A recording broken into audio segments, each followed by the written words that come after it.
This is TWiT. So just give me an idea what you all think. Lory, I'll start with you, Lory. What can I expect? I didn't understand. We're spitballing here, but what could I expect? Great battery life, right? Like 22 hours, 3 weeks. I mean, yeah, I think they're definitely going to be, giving us all the great hoopla about battery life. Absolutely. I think it's going to be faster. Whatever version it's going to be. So a MacBook Air, MacBook Pro, MacBook Standard out of nowhere. It's going to be faster. They're going to impress us with these numbers. They wouldn't do it without being able to be faster than the previous version. So that's definitely going to be in there. It's not going to look any different. Maybe you'll get a color change, but I think it's going to look exactly like the previous version. So, Leo, you're going to be a little disappointed that it doesn't have like a brand new visual aspect to it. I know. Well, I'm going to have to put a sticker on it so I know which is which. Yeah. I think it's going to have the touch bar. I think that's going to be an option. They have not gotten rid of the touch bar, even though. But a MacBook Air doesn't have a touch bar now. You think even an Air would have a touch bar? I think if it were the Pro, right. it would have the touch bar. And I think across the board it'll be Touch ID, though, I believe. Yeah, I love that on absolutely. the Air. That's just all I want. I don't need any more than that. Just the fingerprint reader is all I really need. And do you think it'll perform better than their commensurate Intel products, or will they be satisfied with parity and better battery life? I don't think they would do this if they couldn't prove that it was faster and better. I really think that they would they would wait. This is it. They want to prove that Apple Silicon is better than Intel Silicon. Right. So they're going to make sure that it does better. It might not be a significant upgrade. It might be 10% better. Usually when they come out with these numbers, they try to, max it out like 30% faster than last year's model. It may not reach that, but I think it's going to be an improvement, even if it is just a little bit. Wouldn't be too hard to improve on the MacBook Air, which is hobbled by the kind of low-end Intel processors. Yeah. What do you think, Andy? Better, faster, longer battery life? Certainly longer battery life. The thing that I'm most looking forward to of all of this announcement is the ability to manage heat so well and manage power so well that we can finally get a MacBook Nothing or MacBook Air style machine that is as attractive as a lot of these super slim Windows machines that we have that are, again, kind of hamstrung because they're not running custom silicon. Only in the last year or so has there been any real movement towards, okay, Intel, thank you very much. We will keep your resume on file. We are now going to have to design our own platform because we can't make the machines we want to make. I've always wanted something that was that would have even that super flat keyboard. It would be such a perfect solution for something that is essentially a iPad Pro with a hinge and one of those super flat keyboards. I would love that. So that's what I'm looking for. I would be hoping for at least 14 to 15 to 16 hours of battery life on a mobile device. That would be the sort of thing that gets people's fingers twitching over that buy it now button, especially also suppressing that what if I can't run this one app that I really need to run button. I agree with Lory. I think add all day battery life to your bingo cards, kids. Right. For sure. Because again, that's the thing. We love talking about things like, they're using this new die technology. They're using this new style of RAM for communications across the bus between the CPU. What really gets people going is, by the way, if you can take photos in almost near darkness. That is, that's something that I understand. That's a problem that I've been encountering. Now you can get the same sort of all-day battery life on your laptop as you can on your tablet. Again, that's a problem that people are confronting, and that's something that will really respond to people. But I just to finish up, I think that Lory's right that I don't necessarily think that performance is going to be the highest on Apple's priority list for this first round. However, they really need to have an authoritative win here. They can't allow anybody who's not a bozo who takes a look at this and offers their opinion to say, but you're trading off performance, or you're trading off, you won't be able to use this kind of an accessory with it.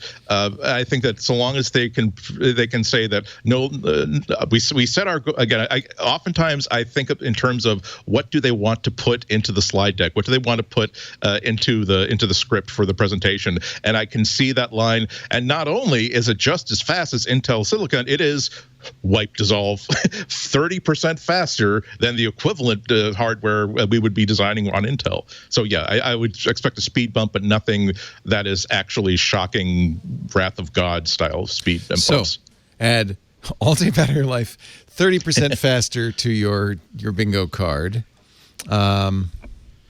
Yeah, I'd be happy with that. What about GPUs, Rene? No more AMD entirely, or are Apple's GPUs good enough? So if we look at the ones that were rumored first, the 13-inch MacBook Air and 13-inch MacBook Pro, they don't have discrete GPUs. They have Intel embedded GPUs. And while Intel is trying their embedded GPUs, they are nothing like to write home about compared to what. You mentioned Navi's in the code, so... Yeah, although those are like for the discrete GPUs that you'd find in the Mac Pro or the iMac or even the you MacBook think that might Pro. be a possibility in a Mac Pro?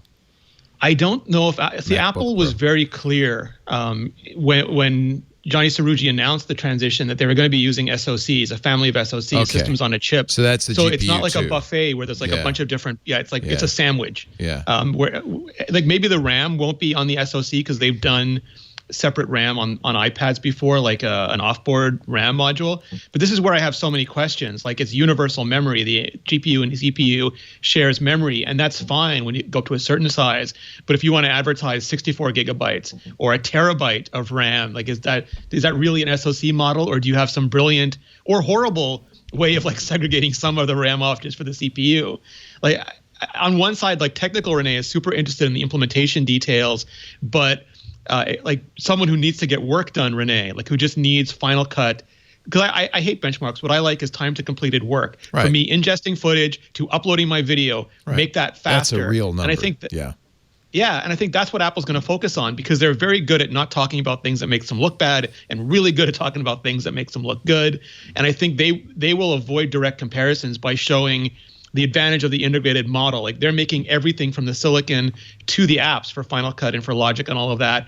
And that'll just be a massive accelerator. Like, it doesn't have to be for general computing, I don't know if it'll be faster than Intel. I don't even know if they'll talk about general computing. I think they'll talk about hypervisor and emulation and how fast that is. And then I think they'll talk about just how fast it can run dedicated Mac apps. And that's faster than anything else in the world. It's almost like the PowerPC to Intel comparison in the past. It's just we're picking our race, and we're the winners in that race. Yeah. Jumper in the chat room says, will the GPU be based on ARM's Mali design? But don't they do their own GPUs? It's custom now. Yeah, it was Imagination, and now it's all everything. The neural engine cores are custom. They got a really good team now. What about, here's a thought, LTE? What about, or even 5G? Hey, Verizon can give them some more money. What about 5G in these things? It's expensive. I don't think so. No, because you still have to go to Qualcomm if you're going to do that. Maybe down the road if Apple could put it in the SoC. For a $3,000 computer. It's $120 for an iPad. What would it be on a $3,000 computer? Right, right. But I don't know. It depends on how fast 5G becomes a real thing.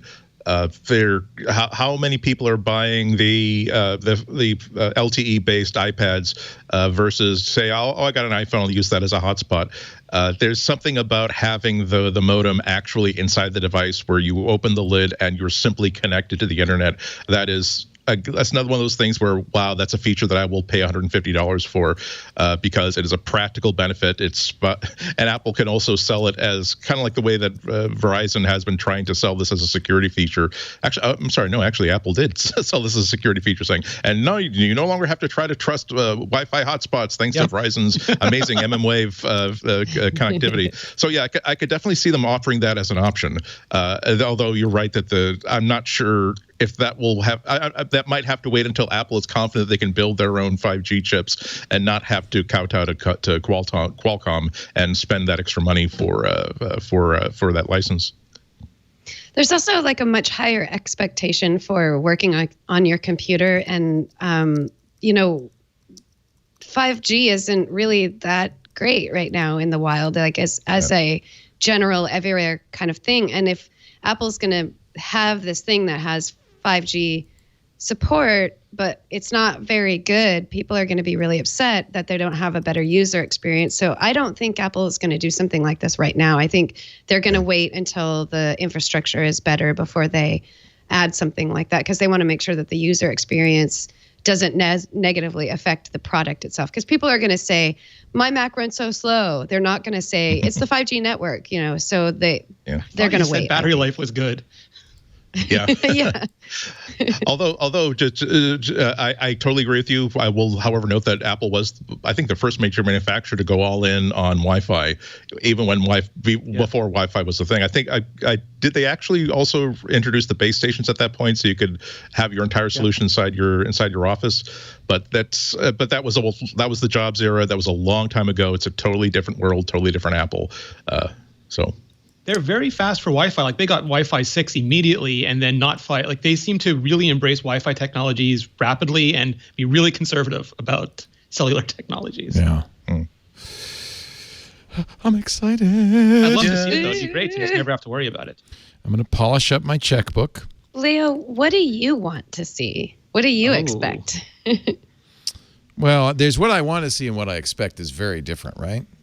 True. I did want a matte black 16-inch MacBook Pro, but Vanta black.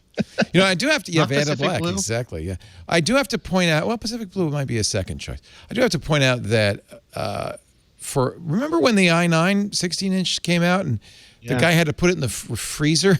that really performance has been so thermally limited on all Intel laptops from all manufacturers for the last few years that maybe just a cooler operating ARM chip can operate at a much faster clock speed and give us really great performance just because of that, just because it's cooler.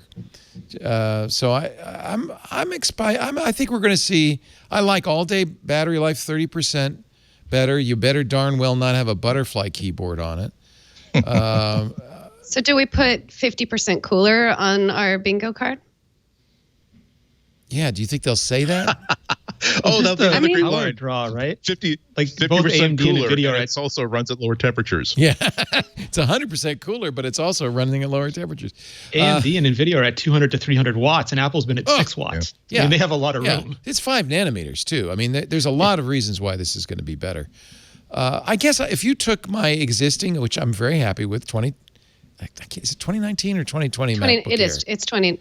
Oh, MacBook Air is 2019. 2019. 2020. No, there's one from March, wasn't there? Yeah, I think I got the one in the most recent one. Yeah, the spring MacBook Air. If you took that, I can't even tell what's happening this year anymore. I know. I know. Yeah, March seems like it was about 10 years ago, so I can understand people's confusion. So if you take this, whatever it is, latest model MacBook Air, and just put Apple Silicon in it, and it were all-day battery life, fantastic. It's already got good battery life, but all day, I just don't have to plug it in till I get home at night. That's awesome. And I think if it's 30%, all-day battery life 30% faster, I'd be happy. That would live up to all my expectations. Compatibility is going to be a big question mark because I would love to take what's on my MacBook Air and move it over. But will everything work? Apple made there's 3 different things that Apple is doing to help with the Apple Silicon transition. So there's developers can make the transition on their end, and then there's the language that will interpret there's Rosetta 2. Rosetta 2. And but the third one I can't remember. It will work. It will work. I'm not actually, that's the wrong question. It's not that they won't work. I mean, some kernel extensions might not because of Big Sur. But it will work. But will it work well? Will it work tolerably? I would like every application to run at least as well as it does on my current MacBook Air, right? If everything, it runs, if that's the baseline, and then some things like Logic or Final Cut or iMovie or iWorks or whatever run at 30% faster, that's pretty good. And then as developers do slowly recompile with Xcode, we start to gain that benefit.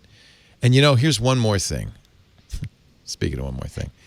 And by the way, I'd love to take a couple of my iOS apps and install them on that thing. Yeah. I'm sure that won't be the case, right? Well, they promised the games, Leo, the games. Pokemon Go. Yeah.